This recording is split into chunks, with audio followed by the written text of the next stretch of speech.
PCI DSS is really a requirement for anybody that's handling credit card information. So maybe you're taking credit cards, maybe you're processing credit cards, maybe you're just selling things. If you do any of these, it applies to you. Now, from a software coding perspective, there's this big framework and it tells you lots of things that you need to do to secure your application. General security controls. As we can see here in this chart, we need to build and maintain a secure network and systems. We need to protect the cardholder data. We have to have a vulnerability management program, and part of that is our Section 6, where our coding standards sit. We have to have strong access control measures, meaning that I make sure that the right people get the right data, and I have to monitor and test my networks to make sure it's all working, and I have to have a policy so I know what all of this means.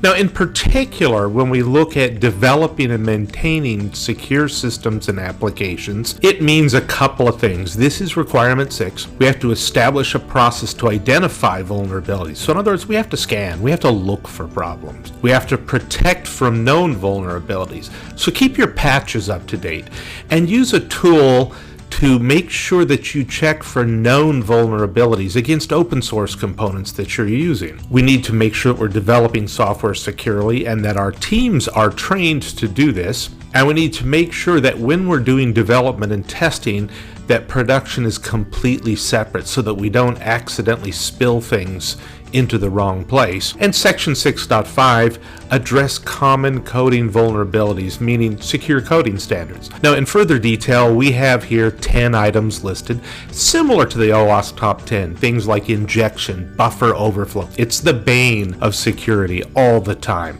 Insecure communications, improper error handling where we're leaking information or doing something wrong, cross-site scripting, improper access control, forgeries, broken authentication, all those kinds of things. And that's where you can get a coding standard that will work and scan for these things for you rather than having to do it by hand. Now, the Parasoft solution has a configuration ready to go out of the box, and the checkers that Parasoft supplies are actually named for each of these. So not only is it easy to scan for, find, and fix problems, but it's extremely easy to demonstrate compliance with the standard so that you can show an auditor that you've done what you said you would.